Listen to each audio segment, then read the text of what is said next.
No. What I'm saying is that one of my superpowers is that I always know what time it is. I have an innate sense of knowing time, place, manner, and all that stuff. I turn now to my long-suffering wife, Marie. Hi, honey. Hey, baby. Hey, I kind of know what time it is, like, all the time. It's freaky weird. Like, I'll be like, oh, we got to leave in a little bit. It's about this time. And you're like, it's 4:17 precisely. I'll say it's 1:22 and a half. Yes. Or something like that. I can always do that. Is it from working in a studio for so long? I think it is, because my background used to be in news and on TV and radio, and I sort of had an innate sense of how long things took. Yeah. And when to be there and all stuff. So my timing is fairly good. I love it because I am not, I wouldn't say flighty. Yeah. No, you're not. I'm punctual. Mm-hmm. I like to be on time. I don't like to make people wait. But yeah, I think it's really cool that you can do that. But I never use, it's sort of like I never use an alarm clock. I'm just going to wake up. That is true. Yeah. I used to just think it's because you were old. But see, now I'm old. And so now I'm like, I'm up, earlier than I ever thought I'd be. Hey, Gam, wake up.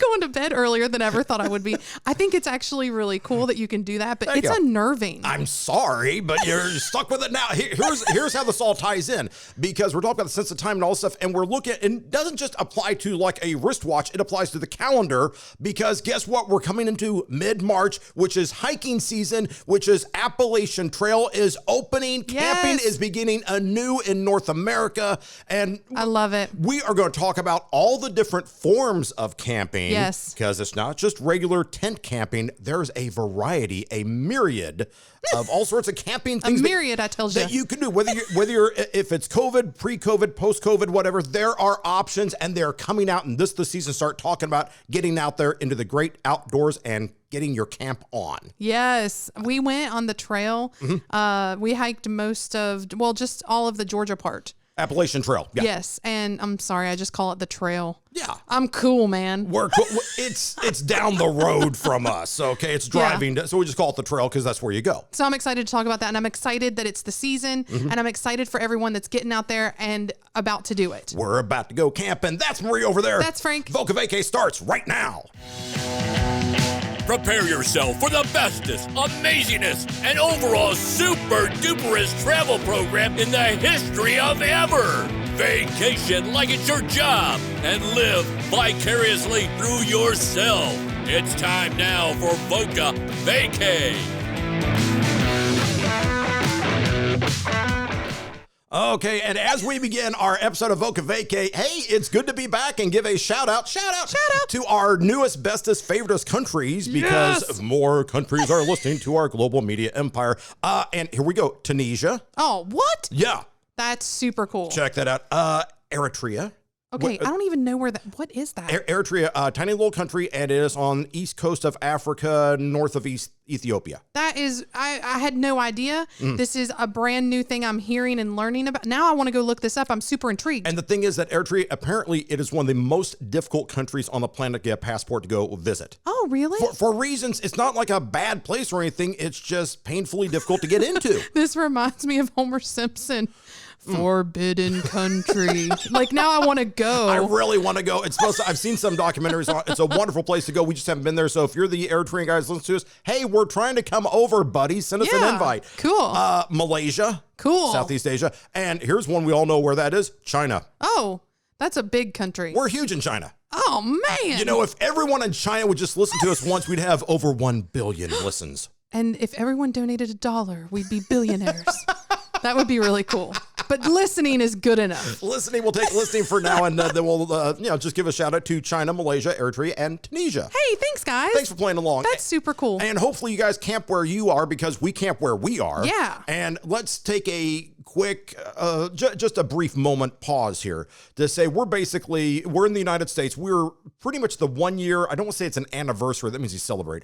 But it's been about a year since COVID has hit us. Yeah. COVID basically shut down. I don't want to say the world and be overly dramatic, but it sort of impacted a whole lot of what we do. We do a travel podcast, and our travel has gone from this level up here to a level way down in the basement. And what he's doing right now, if you're watching on the webcast, is putting his hand up over his head and then down below his waist. Yeah, it's a visual reference. We just travel not happening. Right. Which is kind of a bummer. So we're trying to get through this. And one of the things with has also been impacted is about a year ago when COVID started happening. A lot of people started camping out and going on the Appalachian Trail. And we say the Appalachian Trail, if you're not in North America, here's what it is.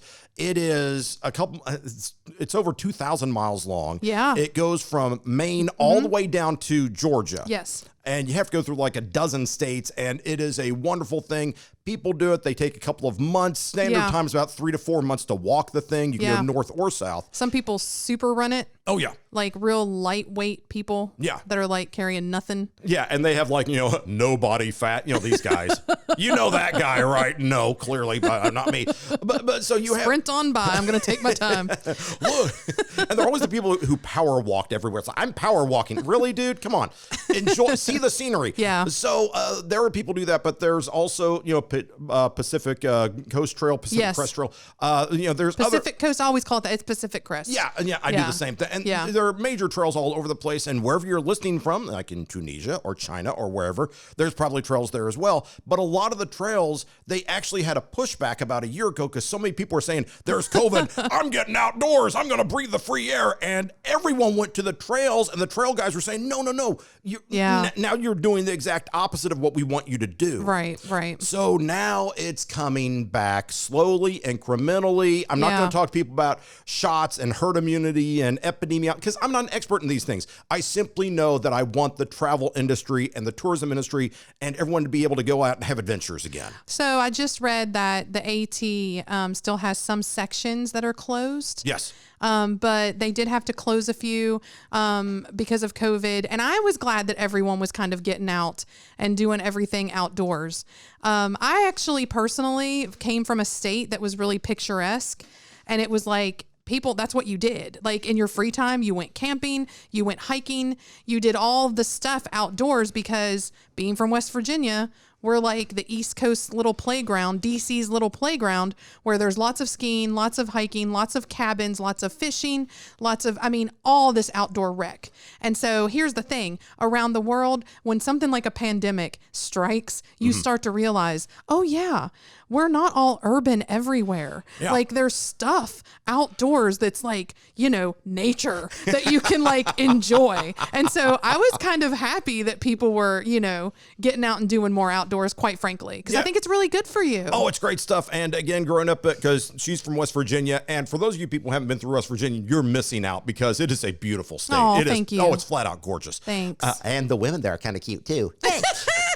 And I'm from Missouri, which is the Ozark Mountain area. And so we're used to being outdoors. And you actually did a lot more than I did. And you've done some kind of cool camping things. And we'll get into all that during this program. Sure. We just want people to get out there. Yes. And in fact, we have camping statistics. Yeah. And now give me the deets. These are pre-COVID. Oh, wait, no.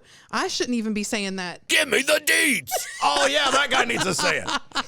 But I like the data. Like I do like seeing some statistics because I think it sets the stage for what we're about to talk about because camping is a form of travel. Yes. Yeah. It is. It's travel. It's recreation. It's a lot of fun. Go do it. Sure. So here was the statistic in 2017. So it's a couple years old, but it's pre-COVID, and it's the last year that statistics were gathered on this sort of thing. Oh, perfect. So there's a little bit of a time lag there, but hear me out because I think this is applicable. Yeah. 41.8 million Americans camped. Almost 42 million Americans camped in RVs, tents, or cars, car camping. Okay. Oh my gosh. 42 million in 2017. And that's, what are there, 300, 400 million people running around here. Huh. So that is, 1 out of 8 people said, we're going camping. I thought it would have been lower. I thought it'd be like 1 in 20. That's why I just went on this whole tirade about more people should camp. People are camping. They're just not telling us about it. No. Oh my gosh, that's great. And here's the amazing thing. Of that, 59% went in a tent. Well, okay. Yes, I'll say this. Tents are inexpensive. Like, you load up your stuff, you go, you pitch the tent, you have a couple of nights out in the woods. Yeah. It's like no money. Like, it's great. You can go to Walmart and get a tent for a couple of bucks. Sure. There is not that big of a deal. And some people get insanely, like the ultralight tent that packs down the size of a nectarine and it costs $1,000. I mean, you can get tents like that. But tents That's pretty cool. It's a great investment. You get one of those suckers, you're fine. 59% people went in tents. Okay. 24% went in RVs. RVs are expensive. Yeah. I want one. We're going to talk about RVs. 16% went and camped out in cabins. I love renting a cabin. Yeah. They're fun. We'll talk about that in a little bit. And then here's the thing that concerns me. And all these statistics come from Statista.com if you want to verify this stuff. 1% of people camped out in other. What does that even mean? What is other? I go rummaging through the website going, define other. It's like, other. It's like what? Like a lava field? Like a cave? I don't know where you're going with this. I killed a bear, hollowed it out, and lived in it. Maybe that's what that means. I guess that is. Somebody's handy with a knife. Oh, gosh. So maybe it means backpackers, though, or like something. I don't know. Oh, no. What? Hammocks. Oh, yeah. You can do a hammock. We have some hammocks. We have hammocks. Then you go out and, because you can, they have little enclosures. You put the hammock between a couple trees, throw the enclosure of it, and so it's like a hanging tent. I bet that's what that is. Yeah, there's probably something like that. But that would be in context in the same environment as like tent camping. Yeah. So I still don't know what other means. I don't know, kind of It's crazy. just really weird. Statista.com, you got the answers. Let us know at vocavacay.com. Yeah, that'd be great. So here's what happened. So we've broken down the little program here into the various forms of camping. Yes. Sort of pass around a little bit of advice and tell you some anecdotal evidence of what it's like to be out there and camping. Because remember, all camping is not the same. You're just getting out there and having some fun. Yeah. Okay. All right. Hey, let's take a day trip. Sometimes you can just go and hike and just pitch your tent and hang out, make a lunch, or throw up your hammock. Yeah. Yeah, and you've done that before. We're going to get to the camping, that sort of camping. I don't want to say the primitive. Yeah. But it's more like closer to the bugs in the ground. Yeah, sure. We'll start at the opposite direction. Let's start with RVs. Okay, cool. Oh, you want to do that? Yeah. Okay, go do it. Let's start with recreational vehicles. Yes. Okay. You have way more experience with that than I do. Yeah, my mom used to have an RV, and she has sold it because an RV, let's put it this way. If you don't know what an RV is, it's a recreational vehicle, and it's basically a house on wheels. That's the easiest way to describe it. My house is on wheels. It's a big honking Winnebago. It rides with me. There you go. Here's the pluses about an RV. It is self-contained. You control the environment. I love it. And you're basically just driving along, and then you pull off to an RV park. It's like a campground. There are specially designated areas. Yeah. There are, in the United States, 13,000 RV parks. I kid you not. 13,000. That's a lot. And that doesn't include the 1,600 state parks. Oh, wow. So you're looking at close to 15,000 places you can park an RV overnight. I would love to just go from park to park. Yeah, and people do this. Yeah. There are people, if you go to the National Park Service, they'll sell you a map. You can buy it online. Yeah. You can get a map and basically put it on the wall. It's like, okay, I've been to Yosemite, and you cross it off. I've been to Yellowstone. I've been to Zion. I've been to Carlsbad. And you can just pick off all the national parks and state parks, even all that. And there are people who do this. Yeah. Now, if you do that, you have to basically have what's called a hookup. Oh. And a hookup is where you take your RV, because the RV has to plug into something. Oh, sure. Because you have to get, basically you have water tanks, you fill up your water tanks, but there's bathrooms on the RV. Right. So if you go to the bathroom on the RV, now you have the tank that needs to be dumped. Oh, right. And then also electrical. So you've got to plug in at night so you can sit around, watch the or have the air conditioning, watch TV, stuff like that. Okay. Got it. And the hookups go for about $30 to $50 a night. Okay. Okay. Not bad. So not too bad. And the thing is, some people love this so much, they are full-time RVers. All they do is, there are people who live in their RVs, by the way. I actually would like to just go around the country and just Voca Vacay podcast it up all around the lower 48 and just go from state to state and find little like niche little places, like little nooks and crannies that people don't visit or talk about much. Right. I think that would be cool. And that to me would be something to do in an RV. That'd be great. Yeah. And go through and what they do is that you can go to these little rest stops and get the little stickers that put on the back of the RV. It's like, I've been to Florida, and you stick the Florida sticker on the back of your thing. And people do this all the time. Yeah. By the way, Hawaii doesn't have one, I don't think. For obvious reasons, it's an island. Oh my gosh. We're not driving there. Well, Alaska's a haul as it is. So is there driving directions to Hawaii? yeah. I just realized I think Hawaii is probably the only state that doesn't have an interstate highway in it, because there's nowhere for it to connect to. Oh my gosh. Wow. That's deep. Yeah. And here in Tennessee, well, we got a whole bunch. So as you're looking at all these RV options, here's the great thing. Yeah. They have Class A, Class B, Class C, there's different classes, which means different sizes and different amenities. So what RVs. size do you prefer? The size I want, I think it's called it's basically Class C, which is it has the self-contained plumbing. Basically, there's a bathroom in it, there's a little stove in it, and you can sleep in it. It's built for that. It's built for the hookups. I want that too. Now, there are some, I'm trying to remember if it goes A to D, which one's the biggest. But the big ones are a separate class where it's like, now you have more square footage. Ooh. You're taking up bigger parking spaces. Lush. Yeah, and these are the ones, it's one step down. It's one step down from being on a tour bus with Bon Jovi. Right, sure. I kind of want that too. Yeah. Who wouldn't? I mean, this way, it's like we could have a big fight shouting match and I could be driving. You could be back on the queen size bed and we'd be in basically effectively different time zones. Right, sure. So they're massively big RVs. And then you scale them all the way down to, say, like a camper van. Yeah. Which is a van. And you've probably seen these driving around where it's a van, the roof might pop up a little bit and it's cool. And there's a sleeping area, but there's no bathroom area. Oh, right. So you've still got to hit a porta potty or a rest stop or whatever. Now, I've had some experience with that. Okay. Because I had a friend, shout out to Shane. Shout out, Shane. Hey, Shane. And he was a whitewater rafting guide. Mm-hmm. And we used to joke because he loved what he did so much. He basically spent a life of camping and river rafting for like a couple years. Like, it was really cool.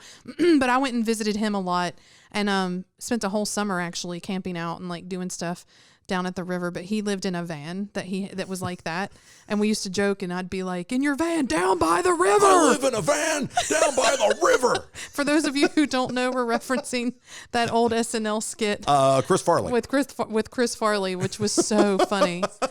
Look it up on YouTube. It's like great. A motivational speaker. I live in a van down by the river. It was great. Yeah, but anyway, Shane had that, and you know, he rafted actually for several years, and I think he's still doing some form of it and more rock climbing and stuff like that. Yeah. He's a true adventurer, whereas I just dabble. Yeah. But anyway, he eventually, moved out of the van into an actual place. But like, yeah, that's my experience with that. And then I will say this, I have a somewhat of a related experience to RVing. Oh, okay. But it's not in an RV. Okay, well, hang on. I have been in an RV. I've been in a proper RV, spent the night in. The beds are, if you're expecting the plush bed, some of them do have very nice plush beds. Yeah. Others, basically, it's what we call foam rubber.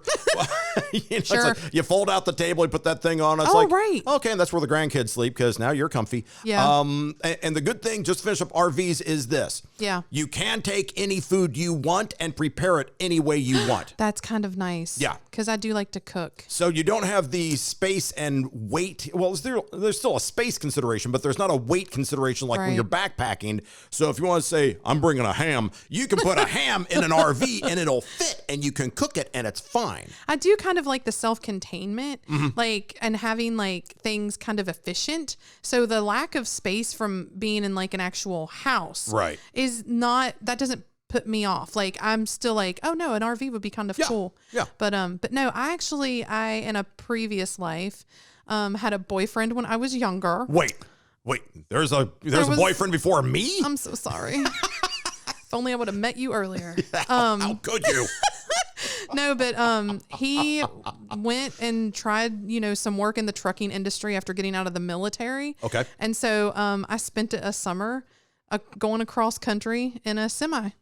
And so that was kind of an interesting experience. You were a trucker. Well, he was a trucker. So you're like the co-trucker or whatever. You're like the trucker's assistant. What do you do? Just ride along and watch the world go by? Yeah, you just kind of ride along, and like there's like, it's a cab, and so like that's the truck. And so there's like a bed, and it's sort of like RVing. You don't have a kitchen or whatever, but like some of these semis, man, these guys had like satellite dishes. Oh yeah. And like internet. Like, I mean, it got kind of, fancy, and that's my thing. So RVs can get kind of fancy. Like you can get them decked out with all kinds of stuff. Oh yeah. So I don't know. I think we should maybe look into doing this more. The other thing about RVs is there is a thing called stationary RV living. Oh, really? Yeah. What is this that is all the thing. about? Check this out. And if you're from the Internal Revenue Service, take note, because Hey, people not in America, that's the tax guys who collect money from us for the government. Right, Here's how this works. Stationary RV living means basically you take an RV and you park it somewhere. Okay. Usually in a state that does not pay state taxes. I You see still where got to you're pay going. federal. But if you have an RV, not a house, if you have an RV, you can park it at an RV park. If you park it long enough out of the year, and you get mail going there and whatever, you claim that as your home residence. Oh, that's sneaky. Now, I like it. Now, not to mention the states that this is available in. I'm looking at you, Texas and Florida, because these are major states that are warmer, that have an elderly population. If you're in an RV, you don't pay state taxes. Oh man, that's smart. Yeah, ain't that a great idea? SMRT, yeah. And if you're a person who does that and lives there all the time, it's stationary living. And if you're an older person who just goes down, when it's cold. Yeah. Let's say you live someplace, I don't know, Minnesota, someplace cold, and then you drive down to Florida. Those are called snowbirds, right? Exactly right. Then you're a snowbird. Oh. And it's like, oh, I'm a snowbird. It's like, no, you're just an old person with an RV trying to get out of the frigid north. Don't lie to me. There's no cute way to say it, Paw Paw. You're just trying to warm your toes. And not pay taxes. I don't want to shovel snow. Then just move. Then just commit. True. But that's okay. But yes, so there are RVs and you have been in a semi. Yeah. But what is cool about all these, that you're on wheels and you basically pick your destination. You go there. Yeah. You are climate controlled. You're self-contained and you have maps. And it's like, hey, this place 50 miles up the road. Hey, we'll be there in less than an hour. Yeah. So the space distance thing is not that big of a deal. Yeah. And you got to love that. I think we should try this. Okay. Yeah, it's a goal. Hashtag life goals. Hashtag someone loan us an RV for a year and we'll make the trip. We'll try it out. Okay, so now stepping down from that, I want to say stepping down as sort of like in comfort level. Yes. Now we're getting to what we call car camping. Oh, I love car camping. Car camping. You sound really perked up about car camping. I did a lot of car camping when I was younger. My family loved.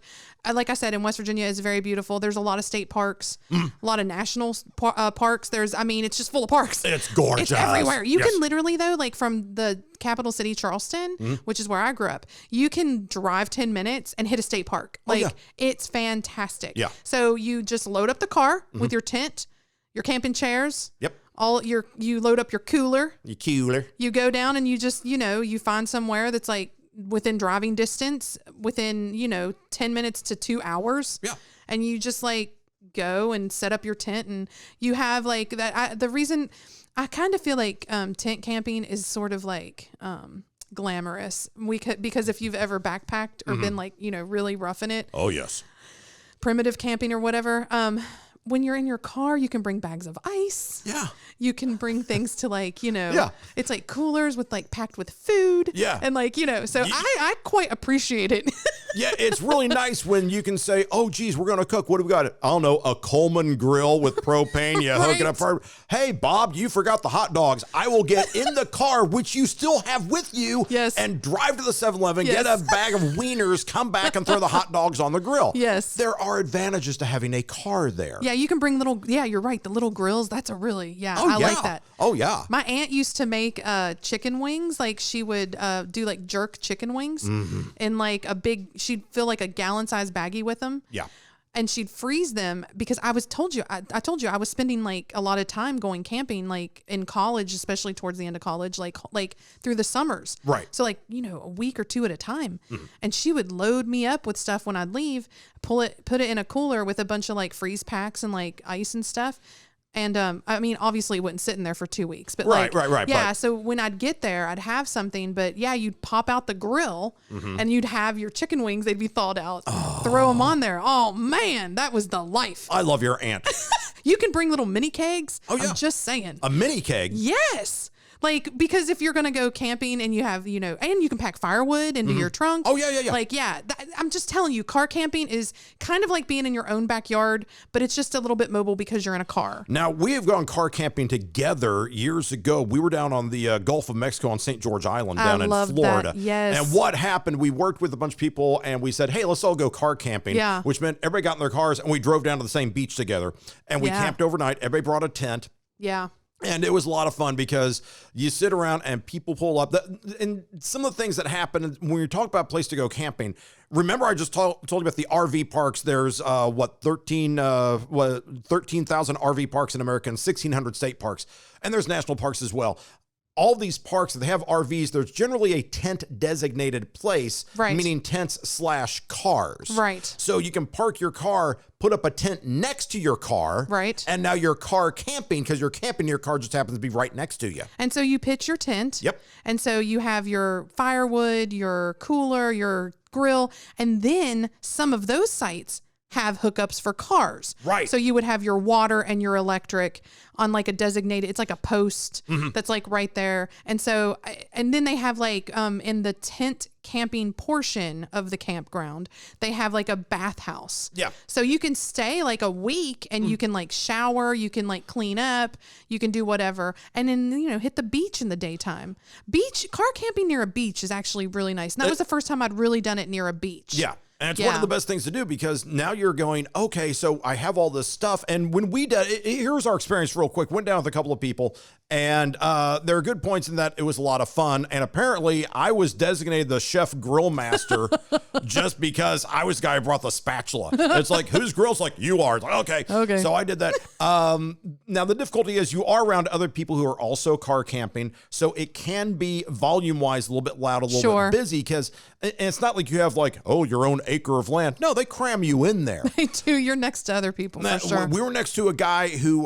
Some state parks, though, they're real spread out. They are. It depends on the campground. Yeah, it does. The one we're in happened to be a little bit tight. Yeah. So we had a younger couple with us, and there was a guy who was next to us in the adjacent campground, and he brought a dog, and he didn't put it on the leash. And then at one point, this gal we were with, we just heard her... She was screaming 3 words, dog in tent, dog in tent. Dog in the tent, dog in the tent. Apparently this guy's dog just kind of walked in the tent where she was. It's the middle of the day. I mean, they're not asleep or anything. Right. And it's like, wow. So there was that. As an animal lover, I actually kind of like that. But he had like a little what was that thing that he had? It was like a little capsule. Yeah, he had a little capsule basically on a trailer. And so he'd drive along. And then when he was done, he would just go sleep in this little capsule. Is literally a 1-person camper that was being towed behind him. I think those are really popular in Europe. Yeah. Yeah. And then like another person that came with us on this trip, he brought his son and came down a little later and they stayed he brought his minivan. Yeah. So they they took the seats out and slept in the back of the minivan. Yeah. I mean, look, there's a myriad of ways you can do this. Yes. There's so many ways you can do car camping. Yeah. It's fantastic. As long as you're out, you're fine. Now, so this is all well and good. I got to tell you this one instance though, where I decided, and I was young, by the way, I think I was like 12 or 13 years old. God, that was a really long time ago. My black and white TV was made out of wood. It was a wood TV. You see, it was great. So, what was it like seeing Lincoln inaugurated? I'm just kidding, honey. I love you. You're so mean. So bad. Okay, go. A little long in the tooth. So whatever. Okay. Hey, what'd you say?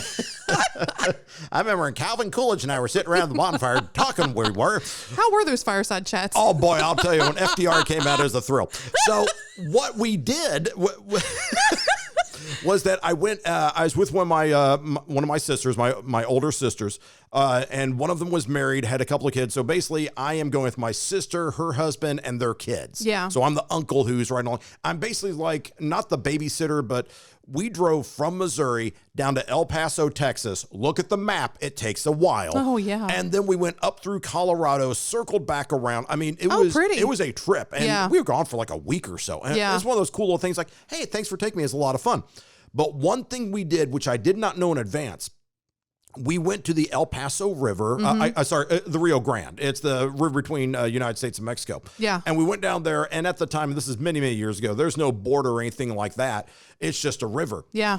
For some reason, I don't know what it was, and I'm not making this up at all. We went car camping along the Rio Grande River. But let me explain car camping. I've never done this. I'd never heard of this happening. We took the car out, parked it at night, and there's people. It's like it wasn't a state park. It's just like an area where people just happen to like sleep and hang out. Yeah. I slept on the roof of a car. I'm 12 or I must say I'm 12 years old, sleeping on the roof of the car at the Rio Grande River. You're like, it's a place where people just sleep and hang out. I'm like, were you homeless? Like, what was going on? I don't know. Well, look, the difference between homeless people and hikers is basically Gore-Tex. I'm homeless. I have a backpack. No, you're a hiker. You're fine. You're killing me, Smalls. I mean it. It's true. So what? No, I slept on the top of a car. I'm not making this up. I could see that actually as an option. Yeah, I could see that. And this is where I say, I don't want to use the phrase back in the day, but back in the day, you could actually do this. Well, sure. Yeah. This was, this is back in the previous century. This is not the, this is back in the 1900s. It was the 1900s. See? The Hindenburg had gone down New Jersey. There was a lot of lamentation, but still, we pressed on. See? Ah, you see? That's funny. So I've actually done car camping on top of a car. Okay, yeah, I could see that. I mean, if it depends on, again, like what kind of vehicle you have. If you have like that, a capsule, a minivan. Oh, there are tents that you can actually pitch from your car and your truck that make your truck bed turn into a tent. Yeah. Or like the back of your like minivan or car if you have like a hatchback or like type of vehicle or whatever. And they're the coolest things. I've seen them before because here's the deal. I've also slept in the back of a pickup truck. Which I've had to do that before because I drove a truck at one point and I just had to pull over and just sleep. It had a little camper shell, but it was like, it was more of a storage shell than anything. It wasn't designated for camping. It was like, I just got to sleep. So I just slept in there. It happens.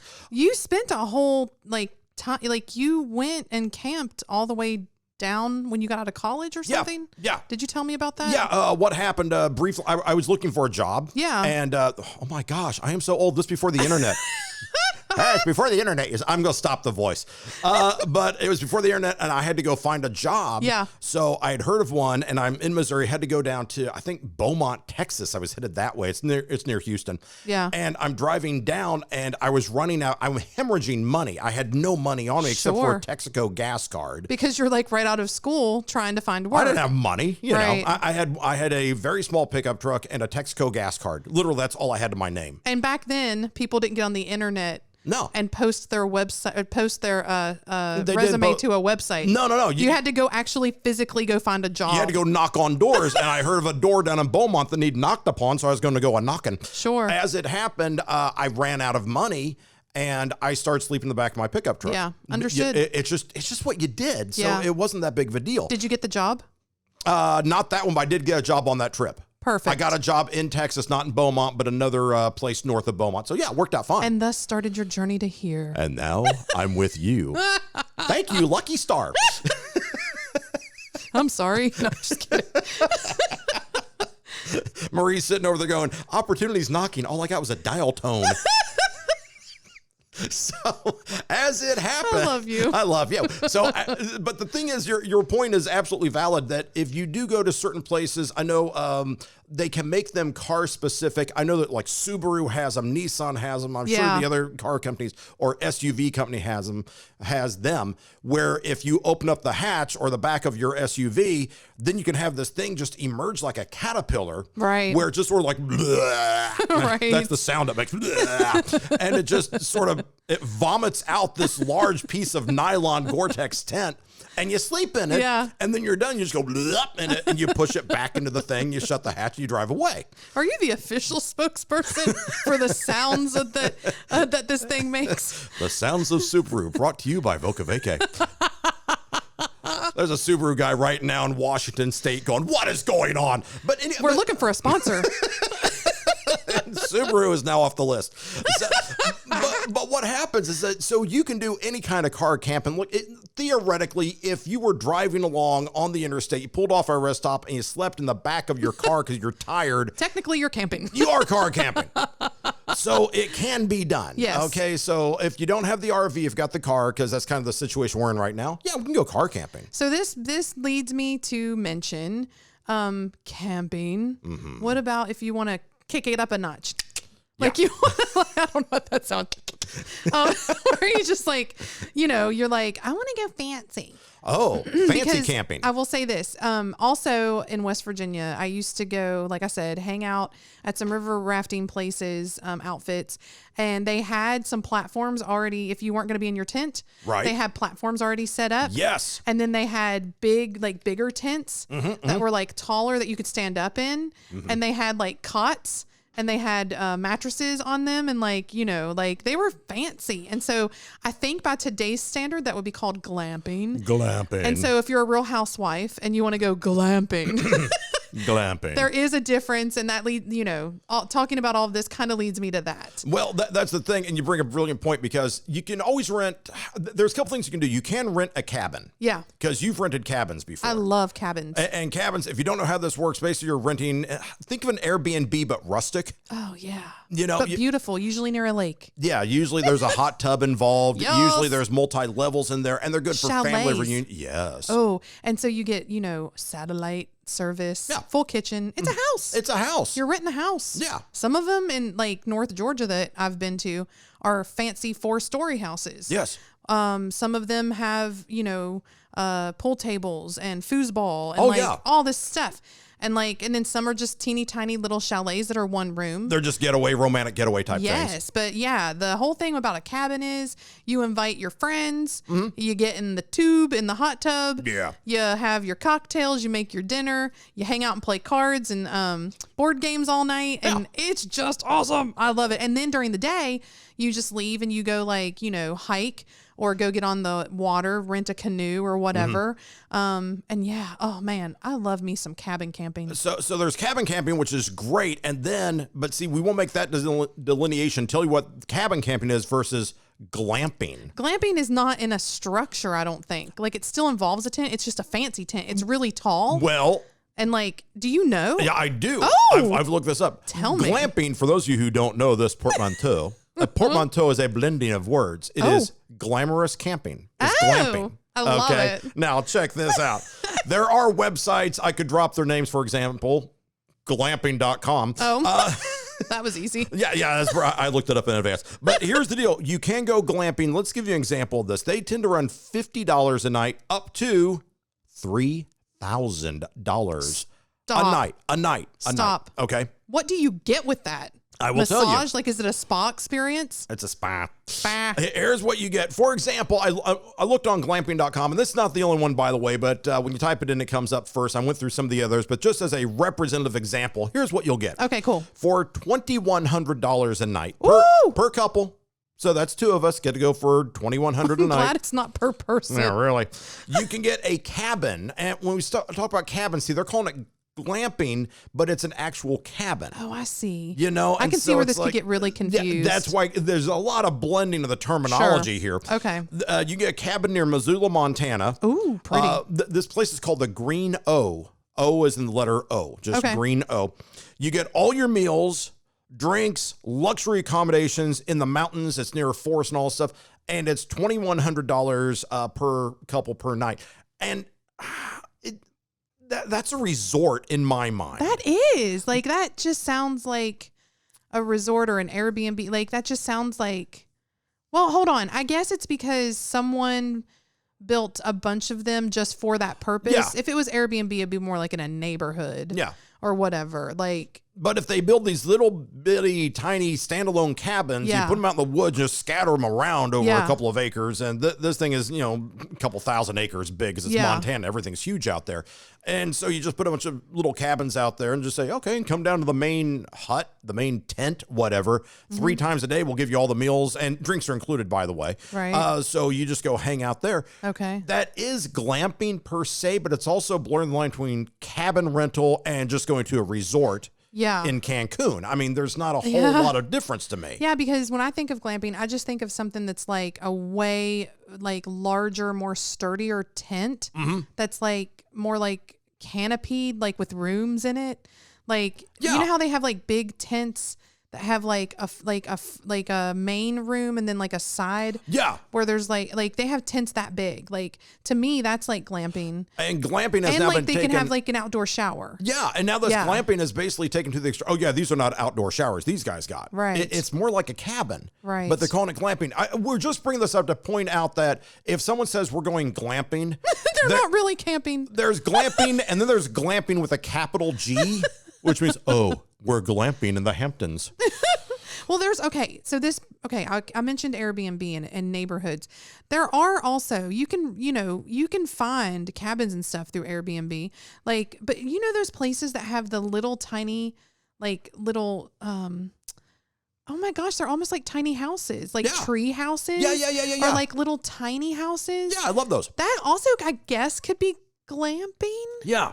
Like, because you're indoors in a structure. Right. But it's not a cabin, but it's not a tent. But it's glamorous camping, so... I thought glamorous just indicated, like, when I mentioned the Real Housewives earlier. Yeah. Like, something that was, like, made fancier for the purpose of just being fancy. Yes. Like, and so, I don't know. I'm not a glamper. I'll just say it. I'm just not. I can't do it. Look, if I'm going to commit to that, I'm going to get a resort and go down to Cancun, Mexican, or something like that. Or Jamaica. Too. That's just me. Otherwise, I don't want to say you're kind of fooling yourselves. I'm not trying to offend people who are glamping. If that's what you want to do, that's what you want to do. I'm just having a real hard time wrapping my head around the difference between that and, say, a hotel experience. I guess because someone might not like camping because of bugs and stuff. Right. But they do want to be near nature and outdoors. Okay, I'll give them that. But maybe they wouldn't buy a house in that environment. Yeah. So it's a visit, but it has to be on the terms of, it's got to be like fancy enough so that you are still at your comfort level. Right. To be in nature. Yes.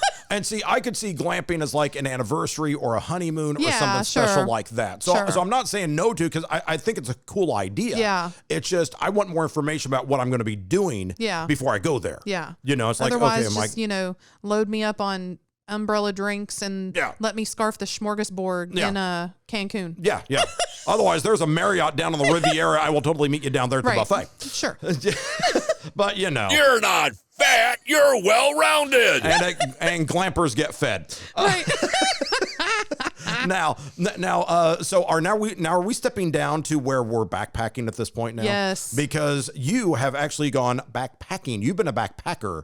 Oh, far except afield. We didn't talk about hostels, which is just another way. But see, that ties into what you did. Yes, that that's ties true. into what you did in Europe. Let me just start with this. Go. So, you can do, if we're talking about camping, we're talking about tents and all this stuff. You can do primitive camping where everything's on your back, including your tent. You don't have your car. You walk off into the woods. Yes. Far enough away to where there are no hookups, nobody else around, and you just pick a spot and you sleep there and you just are in the woods. Yeah, we'll talk about our experiences doing that in just a hot minute. But what I did before that was I did load up my backpack, so everything was on my back. This is cool. And I didn't have a tent in my bag, but I went to Europe and I backpacked for 2 months in I Europe. am impressed. And it was over a summer. Like every time I say something and it's months and it's over a summer, it's like the summer. So I don't remember how long it was. But you were in your 20s when you did this. Yeah, I did it. It was my graduation present to myself. Okay. And so I went camping with a boyfriend at the time. Right. Who had just graduated as well. And so his family and my family, I mean, everybody kind of pitched in so that we would like not be destitute over there. But man, I got to tell you what, it was great. We are like students just out of college. We have no money.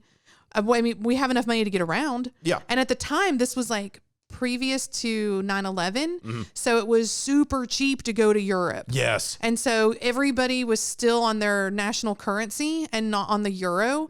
And so I literally lived for, I guess it was 2 months. It was like May through June on $350 US. Like, I'm not kidding. That is stunningly, I don't know how you did that. I'm not kidding. That's like $6 a day. And so here's the thing, all the open air markets and like just getting around. We bought Eurail passes and plane tickets prior. Okay. That was the only real expense. And even then, like, I think my ticket over was like $600 or something, like round trip. It wasn't that bad. Right. And so, like, comparatively speaking to now, and you can still find some cheap tickets now for about $900 round trip to some select cities. But you had more options back then. We did. They were cheaper flights. And, you know, we were just like, put us wherever on the plane. Like, we didn't care. Anyway, yeah, it was incredibly cheap to live every day because everything was incredibly cheap. Yeah. And so you would get like, I remember just buying like a whole loaf of bread and like just eating that like for 2 days and just getting fresh tomatoes and fresh cheese. And it would cost like a couple bucks. Yeah. Like, and so anyway, we stayed in hostels.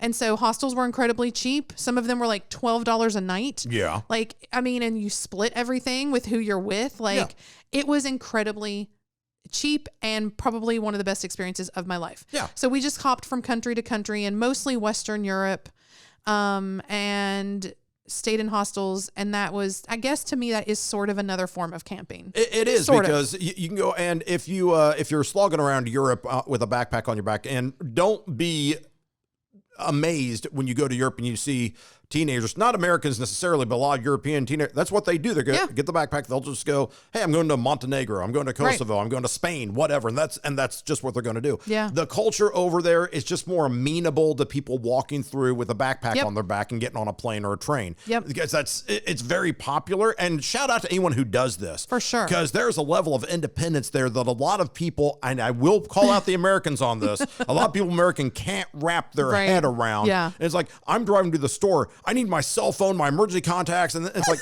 really? I don't know. I'm going to walk around in Europe for 2 months. I might call you. Wow. Right. That's just different. And you're crossing time zones That's and country true. borders and stuff like that. That's hot. That's true. And I mean, you talk about trying to book things or like, I mean, we had to just do everything because this was 2001, but it was pre 9/11. So this was May and June before September. oh, wow. And so this was like, you had to like figure out the calling cards. You had to figure out like, I mean, you just didn't have a cell phone. Like we didn't have cell phones. Right. And so we were just like, we were just doing it, man. And you didn't have things like Google Translate, Right, which is right. cheating, by the way. Yeah. Pick up some phrases on your own, damn it. But anyway, so Yeah. you did that, and you like slept. You slept in hostels. Yeah. You slept. What was that one in the Netherlands or Holland? You were on the beach for a little bit. We stayed at the Flying Pig, which was like a hostel that had one in downtown Amsterdam and then one out at the beach.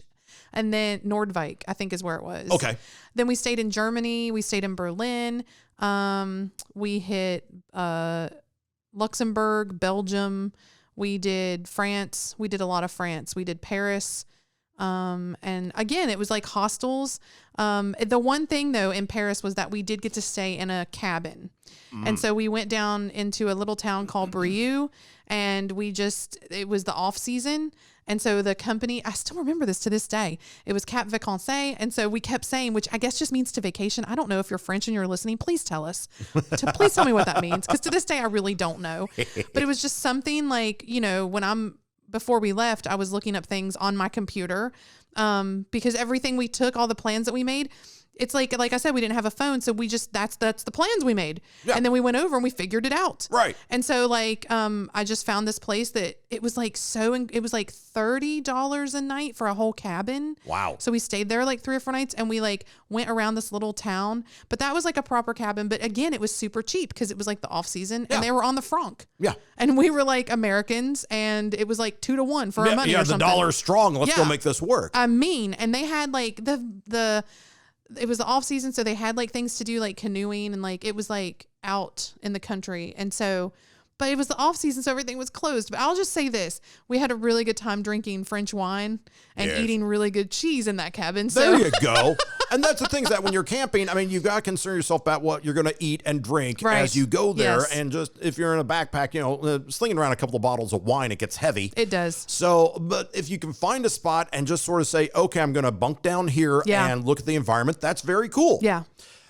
Unless you're doing primitive camping, which I also really like. I mean, I never really started primitive camping until I met you. The experience I had with primitive camping was, God love my family. My aunt would just joke around about how when they were teenagers, back in your time. Yes. What'd you say there, Gam Gam? They would just take like a little backpack, fill it up with like Vienna sausages, beanie weenies.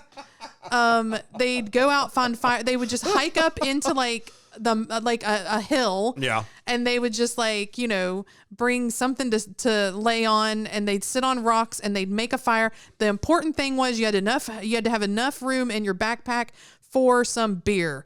And so they would just play cards and sit out in the woods. Moly. And that was primitive. And they'd spend the night doing that. And so I had some experience, growing up hearing about that, and then kind of doing that I did that a couple of times.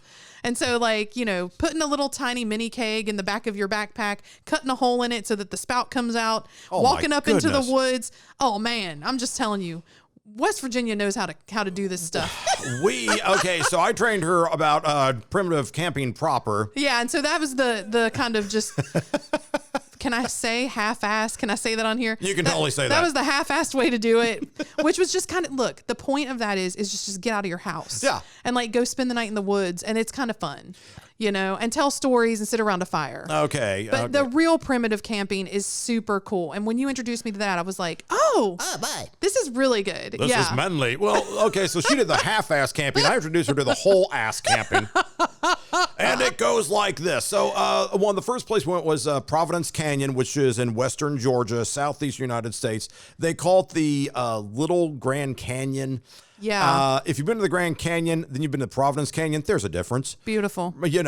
Providence Canyon is nice, but the Grand Canyon is it's massively huge. That's why it's named that. We go to Providence Canyon once, and this is one where you park your car and then you put everything on your back and you hike in. Yeah. Okay. So this is not like Appalachian Trail going from point A to point B. This is like you're staying around point A, and it's a big circle. And you go in, and there's different camp spots around the canyon. And so we went there. Yeah, they're primitive spots. They're spread out. Yes. And so you just kind of walk around and you pick one. And so it's not like car camping where people are on top of you. It's way more naturey and woodsy and picturesque. It's beautiful. Yeah. And here was our experience. The one takeaway I had from this is that we went, and I don't know what day we went. I don't remember. But we went during a nice, pleasant day. And there were, maybe 15 other families in the, camped out in the area. Mm-hmm. And then we looked around, there's 12 other families. And we looked around, there's 6 other families. And the sun's going down, and it looks like it's going to rain. This gets very important. So the next thing you know, there's 4 families. And you see people just sort of like migrating out with their backpacks full. The place cleared out. We're alone. And when they talk about sleeping alone in the woods, we were alone in the woods to the point that we actually had our tent set up at one camping area. Yeah. Then we realized that the prime camping area where we really wanted to go. Sure. It was like, that's the nature's bounty right there. That's the spot we want. They'd all cleared out. I have more details. What, the twilight was falling? No, we went on a Friday and didn't leave until Monday. That's what it was. And so people were really only coming to stay Friday and Saturday. That's right. But we also stayed Sunday night. Yeah. So on Sunday, when nobody was there but us, we could look around and go, we did the whole loop a couple times, just walking around. Oh, we knew the place. Just to see the other sites. Yeah. And so there was one that it was this really long log. Mm-hmm.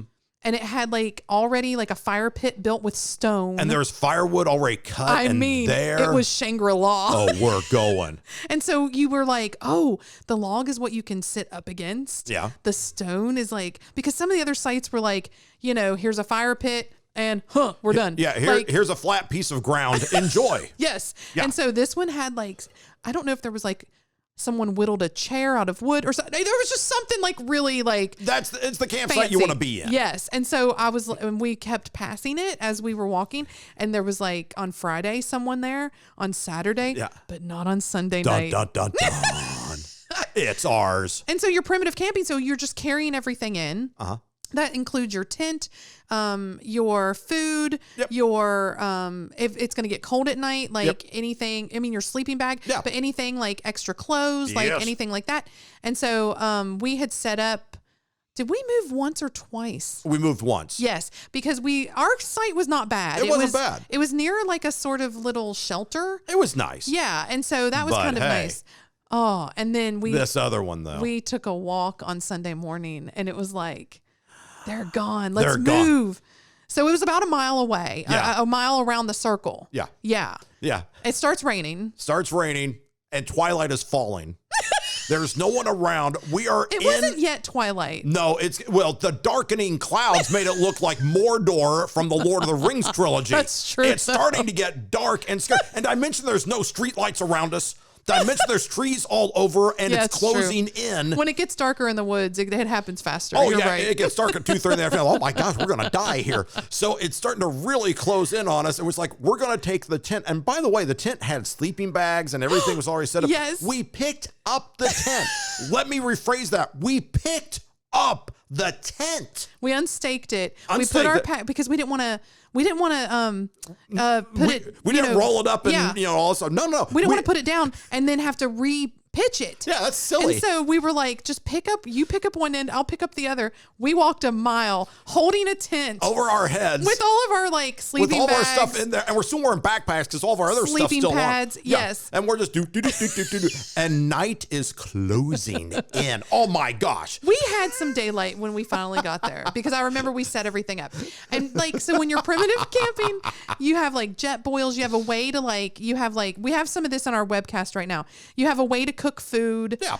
And so all that was in the bags, but we did have time to do all that. So Yeah. we didn't get there like at, and then the sun went down and they moved for no reason. No, we did get to enjoy it. Okay. Yeah. Well, let me also point out that once we got slumbering, and I will say this, that when you're in, shout out to Providence Canyon, the park down there, because when you're in there and they basically lock the gates and there's no one else coming in or out. Yeah. And you are truly alone. Yeah. And and that's the thing, there's no one else hiking in this area. There was a squirrel. Oh my gosh. There was a squirrel running up and down trees, playing in the leaves. And if you've ever been in the dark, literally, there's no one near you, and no one can be near you unless it's an axe-wielding murderer, some escapees from the prison, Right. or it happens to be just a squirrel running up and down a tree at full. I've never known a squirrel can make so much noise. It sounded, and here's the thing, this is why it's a bad idea to watch films. Like, it sounded like something coming through the woods to get us. It was a tiny squirrel. I thought it was a bear. It was just so loud because you're out in the middle of the woods. There's no light. There's no sound. We're not even close to a major city. We're at not this close point. to anything. We're in the middle of nowhere. It was so, and of course you sleep right through it. Oh, I'm not waking up. I'm like, get up. Do you hear that? And you're like, it's a squirrel. And I That's was a like, squirrel. it's a serial killer. Okay. There's two ways to die. One, in your sleep, or two, after being terrorized by someone in the middle of the night. It's like, oh, just kill me in my sleep. It's fine. You win. Okay. Let me sleep into that moment. All right.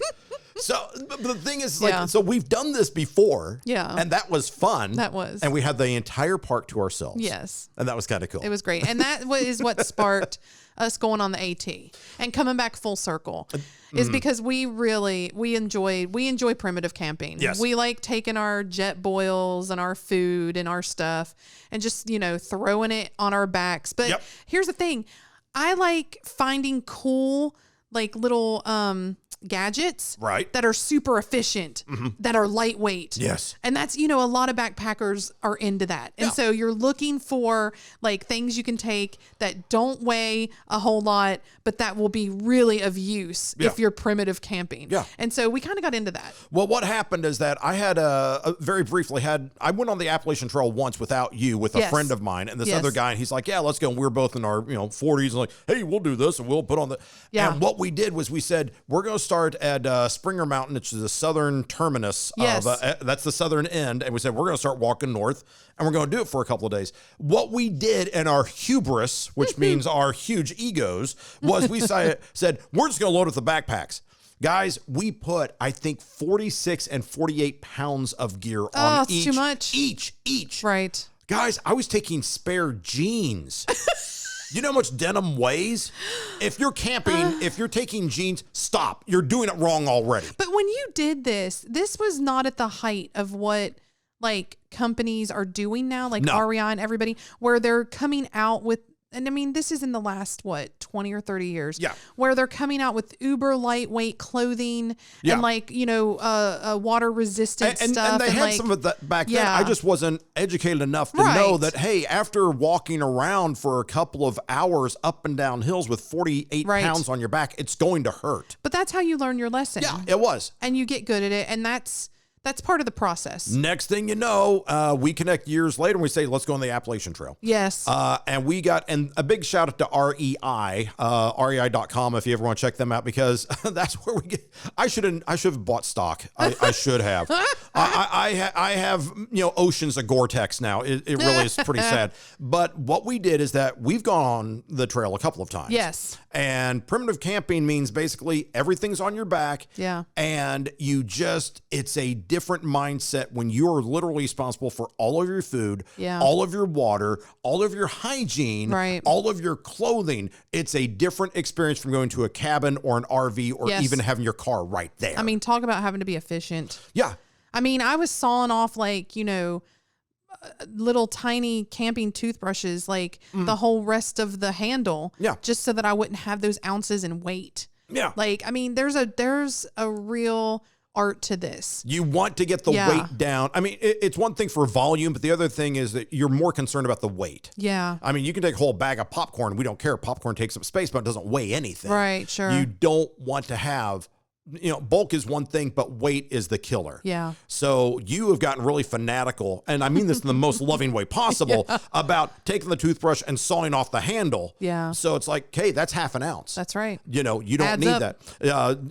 If you're looking at your tent or whatever, it's like, hey, it's an ultralight tent. Yeah, but is there a tag on that says flame Right. chop off the tags? I mean, Right. and that's literally what we started doing, to the Yeah. point that, I'm not wearing jeans. I was wearing these zippable things where they're pants, you zip them off the bottoms, and now they're shorts or something Right. like that. Yeah. And you just take the one pair because that's all you're going to use. That's right. So Because they're breathable, they're water resistant, they're made out of, I don't remember what material. Yeah, it's some sort of Herculon thing or what. It's amazing but stuff. it's great for stuff like this. And, when we were talking about primitive camping, you can go primitive camping and just set up a tent and do that for a couple of days in one space, or you can do it on a trail where you're progressing from stop to stop. So like I have our actual map here. Yes. So we printed, this did take up this actually weighs, because this is paper. Right. And what we ended up doing was we printed, you actually probably can talk a little more about it, but it tells you your elevation. Yeah. It tells you your stops that are coming up. It's printable.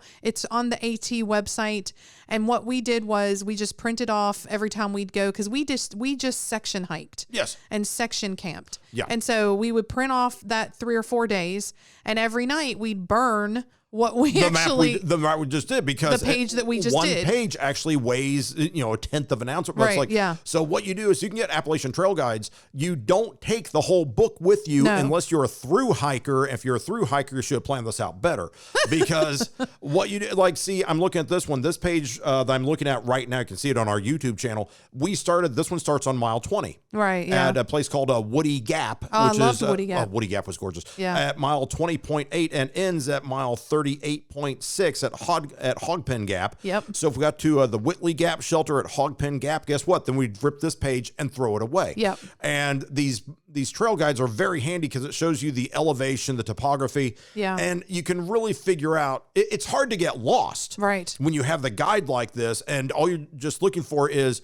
it's called a blaze. It's a white rectangle painted on a tree. Yes. If you follow the blazes north or south, you're going to be absolutely good with this. Yes. What you need to do when you're doing this type of camping, though, and this is more than just the weight and the space and who you're going with also. The most important thing is this, and I truly mean this, you need to have your exit strategy set up. Yes. Because you need to say that, and you can hire local drivers, by the way, because there are people who make their living just saying, yeah, this was Uber before Uber existed. They're called trail angels. Yeah. It's people who will come and take you to either the start of the trail or the part of the trail that you're going to start at. Yep. And then they will 3 or 4 days later meet you at your stopping point. Pick you up and take you back to your car. Yeah. And also the trail angels, they're really there to help. Sometimes people get lost, and they'll come out out on a section and not know how to get back in, or there'll be a bad rain and it'll start to flood and it'll force everybody sort of off a part of the trail. Right. And so trail angels will go at like one of these stops and set up some extra food, some extra water if it becomes super hot out, and like because look, the elements change, like the weather changes. Yeah. And so it's like, oh, all of a sudden a really span of 3 or 4 hot days happened that you weren't expecting. And then, you're out of water. Like, I mean, so they're there for all of that stuff too. And they're just really great people that live near the trail and have their homes there, and that are in parts of the country that the trail runs through, that's where they've chosen to live. And they're not active hikers right now, but they live in that area. And a lot of them are just like retired people. It's like, okay. And you call them, if there's guides, you can find these things online and just say, look, if I drop off my car at say Woody Gap, can you pick me up at Woods Hole Shelter 2 days from then? They'll go, yeah, for $15 or I'll just drive you and and they'll tell you, it's like, I could take you and 2 other people with your full packs. Right. And they'll shuttle you around. And that's how we did it. Like, we parked our car, we got a pickup where we parked the car, and then they drove us back 3 or 4 stops, dropped us, and then we just hiked back to our car. Yeah. And so when we came out at, I can't remember the last one that we did, but it was right at the top of Georgia. When we came out there, we just basically came out to our car. Yeah. It was pretty cool. And there's nothing like walking through the woods going, oh, your car's right here. Oh, thank you very much. I will say this. You get kind of hooked. The first time the very first part of the trail from Springer when we left, that very first section hike that we did, how many miles was that? Oh, 20 some miles we did? Yeah. However, a couple of days or whatever. I got hooked. Like, when we got back and we came back to, like, I was at my house and I thought, I don't want to be at my house. Yeah. Like, I want to be on the out trail. There. Yeah. And the thing is, and you come back, you're more alert, your senses are better, and I swear you will never appreciate a Burger King more than when you go. And we went to Burger King once, went to Moe's once. Moe's, that's a local, no, it's a chain. Yeah. But it's basically like you build huge burritos or whatever. Yeah. But yeah, I've never appreciated these places more where it's just like, I'm hungry, but you just eat, because previously you had nothing but trail mix and, tuna fish in small pouches. And like, backpacking, like either there's freeze dried meals or whatever. But you don't starve on the trail. You just burn an incredible amount of calories. Yes. And so I don't think people realize that, because you're hiking, but now you're hiking with 20 pounds on your back. And you're walking up and down hills. And so you're burning, it's like a lot of calories. Yeah. And so even though you like eat the whole time because you're feeding your body, you're getting good energy. But when you come off, you're like, oh yeah, that Whopper's amazing. But I'll tell you what, after that, I'm like you, I wanted to go back. Yeah, I want to go back now. I mean, the season is a calling. It'd be nice to get back on the trail. So with COVID right now, just to finish up the Appalachian Trail, to bring it full circle here, the trail is open during COVID. But the shelters where people sleep, because they have big lean-to shelter, you can throw your not your tent, your sleeping bag in there and just sleep with a bunch of strangers. Yeah. Everybody's just lined up like Vienna sausages, basically, just sleeping. So the shelters are closed, and the privies, those are the outdoor bathrooms. Yeah. Those are closed. The outhouses are closed. Yeah. Everything from New York up to Maine, the northern third. Yeah. Basically, there are travel restrictions for COVID testing and or quarantine. These are being they're being lifted as we go. Yeah.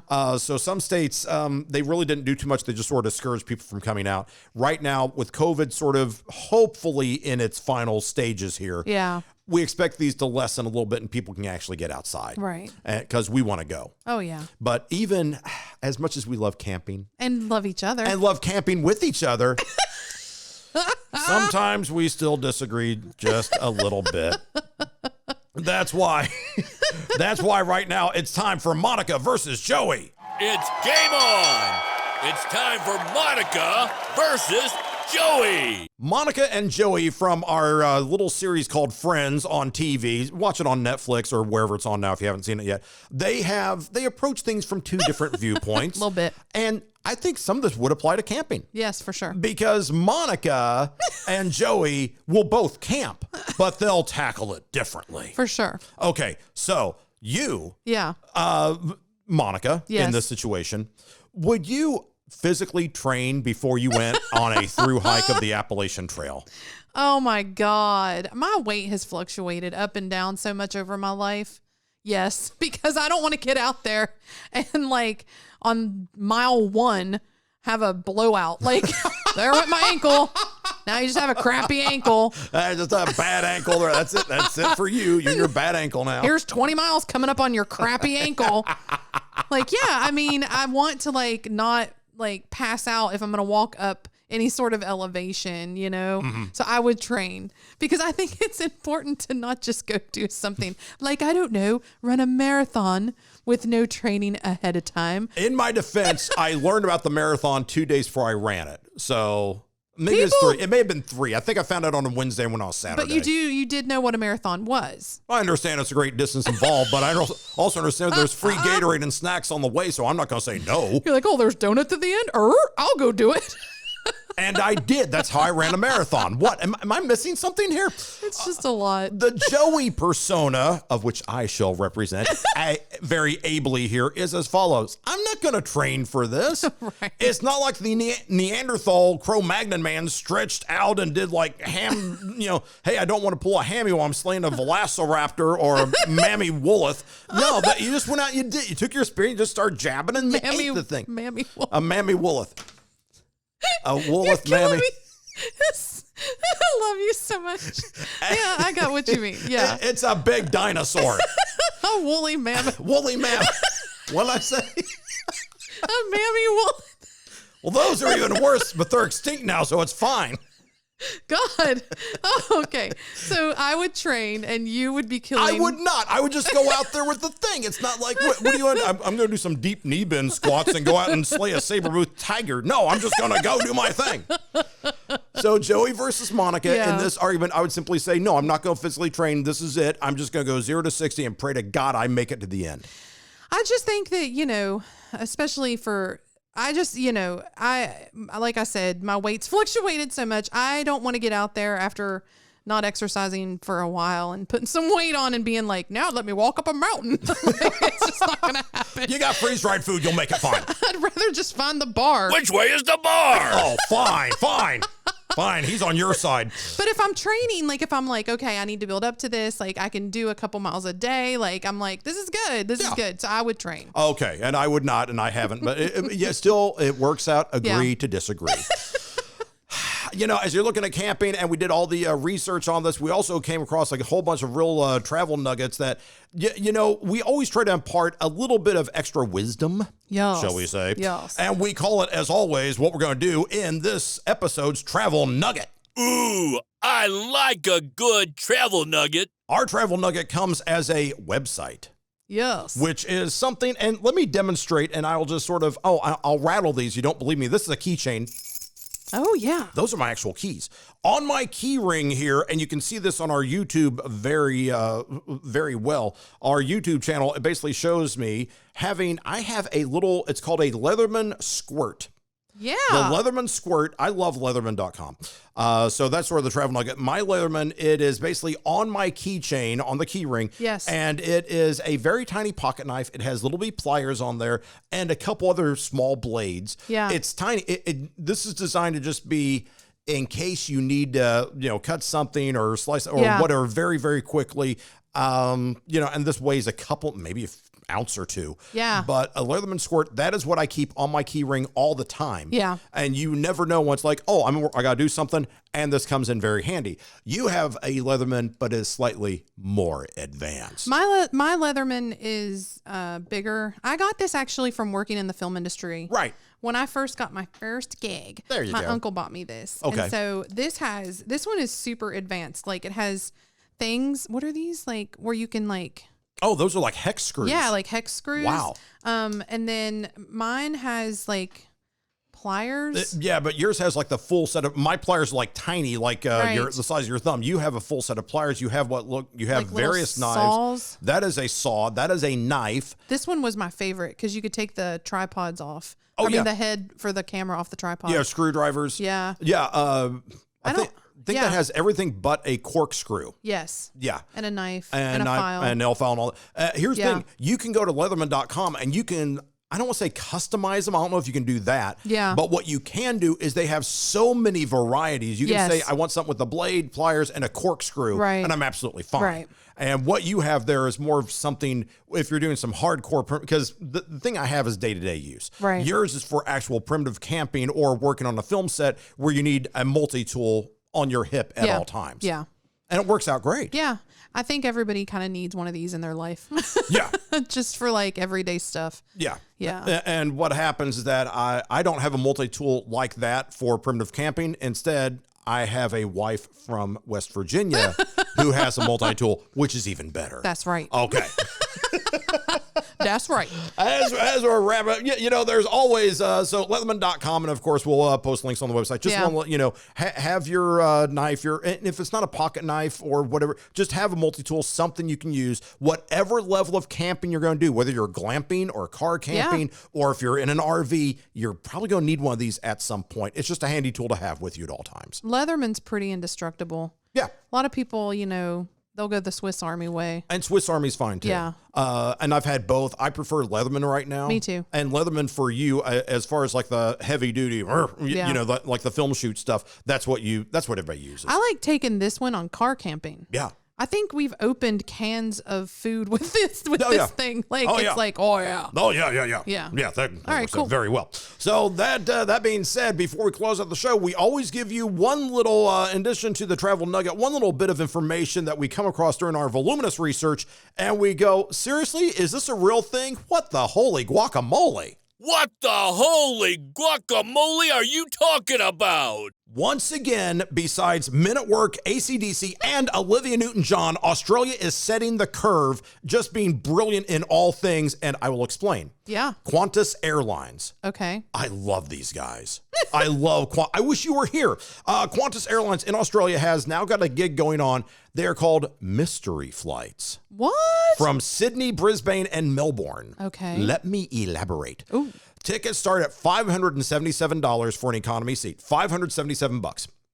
You buy a ticket and you take a friend. I think only 2 people can go. You can't take like 10 of you. Yeah, okay. So basically, you and I would go. We'd pay $577 each. Okay. Basically, we go to one of these major hubs. You buy the tickets in advance. You get there and you get on the plane. There's about 120 of you on the plane. Okay. They don't tell you where you're going. Oh, this sounds like so much fun. The mystery flights. I love this. They do not tell you the destination. They don't tell you how to dress, what to pack, anything. You basically get on the plane and you go. Oh my gosh. This is awesome. I love you, Qantas Airlines, for thinking of this. This is cool. The destination is only revealed as the plane starts landing. They go, oh, and by the way, mate, we're over here in... I don't even know. Just like that. Perth. We're in Perth, mate, or whatever. Oh, wow. All of the places, it wouldn't be Perth, that's too far away. All the places that you're landing you will be at your mystery destination within 2 hours. Okay. So if you get on Sydney, within a 2-hour flying radius of Sydney is where you're going to be. That's cool. For the $577, what happens is you could be, as they say, sipping Chardonnay amongst the grapevines of an award-winning vineyard. Oh. Dipping your toes in the turquoise waters of a tropical island. Oh, or my. enjoying country hospitality at its finest. Whatever you do, it will involve a sumptuous lunch. Oh, nice. Each adventure has a full day of activities, which are paid for. You paid for that with your ticket. Yeah. So you've got, everything's included here. Okay. You need to be over the age of 18, so it's really not designed for kids. Yeah. And what they're saying is that the in-flight entertainment isn't available on the flight. Okay. So bring a book with you for the 2 hours that you're flying around. Carry-on baggage is limited, I love this, to 2 pieces only. A day pack that weighs a couple of, up to, it says 7 kilograms, about 15 pounds. Yeah. And a handbag or a camera bag. That's it. Oh. No check baggage. Nice. No check baggage. Basically, it's what's on your back. Okay. So it's kind of like camping in a weird way, but Yes. you're taking a plane with you. I love you, Qantas Airlines. They are doing this. They used to do this. I did not know this. They discontinued it for a long time. They had mystery flights back in the 1990s. Passengers would arrive at the airport and you'd be placed on a scheduled flight to a destination across the Qantas network. You'd be like, I want to go on a plane. They'd be like, okay, mate. And they'd put you on a plane and you would just go. Isn't that funny how they did that before and it's making a comeback now? I love this. Why did it ever go away? Here's the deal. It's a limited time gig and it is already sold out. I'm sure. You know, people just saw this, went, what? Oh, I man. would love this. I would hey, Delta, take a note from our Australia down under buddies on this. Please bring up something like this. I would be all over this. I just think that people are a little panicky about their schedules. Right. And picky maybe about where they will or won't go now. And I think that maybe has changed over time because of our dependence on our technological devices and things like that.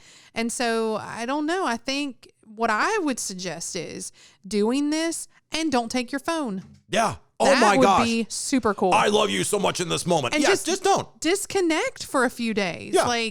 And go and instead of being so worried about being in the selfie, why don't you be in the moment? Oh. And so this would be a really good way to do that. Yeah. Yeah. You're absolutely right. Yeah. Oh my gosh. Because that's the thing. Just, you know what? That'd be I would actually pay extra for that flight. It's like, here's the deal. You can't bring a cell phone. Oh my gosh. Yeah. I'll let you bring a small camera if you want to take a selfie, prove that you went. I'll let you do that. But otherwise, no cameras, no nothing. You're actually off the grid for a whole day. Can you make it? And I know some people couldn't do it.